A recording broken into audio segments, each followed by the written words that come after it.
আসসালামু আলাইকুম রহমতুল্লাহ। আজকে আমরা টপিক নিয়েছি মিনিং অফ কাপা। আমরা কাপার মিনিংটা আজকে করব, কাপার কাজ কি সেটা নিয়ে আলোচনা করব। এই কাপাটা আমাদের সঠিকভাবে বুঝতে হবে। যদি আমরা বুঝতে পারি তাহলে এই কাপার মিনিং বুঝে কাপা অনুযায়ী কাজ করলে আমাদের কাজ সহজ হবে।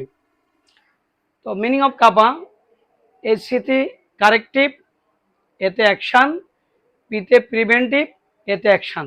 অর্থাৎ corrective action and preventive action, corrective action and preventive action. এখন কারেক্টিভ কি এবং প্রিভেন্টিভ কি আমরা অনেকে বুঝতে একটু হেবিজেবি হয়ে যায়, অনেক সময় কনফিউজ হয়ে যায়। তো সেই অনুসারে আমরা কাপার মিনিংটা আজকে ক্লিয়ার করব।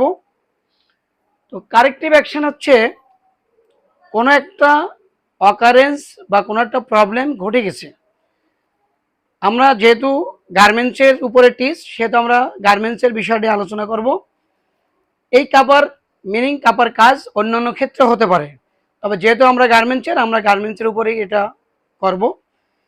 সাধারণত একটা মেশিন থেকে কোনো প্রবলেম হয়ে গেল, যদি আমি ধরি যে একটা মেশিনে স্কিপ পড়লো, তা স্কিপ পড়ে দেখা গেছে আমার 300-400 পিস বডি সামনে চলে আসছে।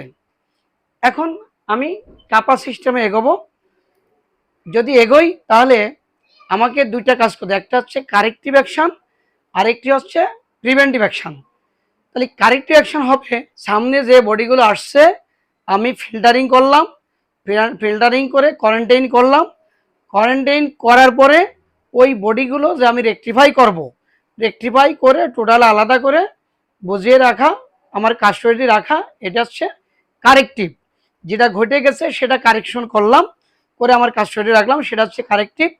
এবং যে মেশিন থেকে স্কিপটা হয়েছিল সেই মেশিনটা আমাকে ওই স্কিপটা বন্ধ করতে হবে, হয়তো মেশিন কারেকশন করতে হবে অথবা মেশিন চেঞ্জ করতে হবে। যদি আমি মেশিন কারেকশন করে ফেলতে পারি তাহলে সহজে হয়ে গেল। তাহলে ওখানে যে আমি স্কিপটা আর আসবে না, সেই জন্য যে কাজটা করলাম সেটা হবে আমার প্রিভেন্টিভ অ্যাকশন। আর যেটা সামনে চলে আসছে ওটার জন্য যে পদক্ষেপটা নিয়েছি এটা হচ্ছে আমার কারেক্টিভ অ্যাকশন। এই কারেক্টিভ অ্যাকশন আর প্রিভেন্টিভ অ্যাকশনের মধ্যে ডিফারেন্স এতটুকু। এখন আমি একটা উদাহরণ দিতে পারি।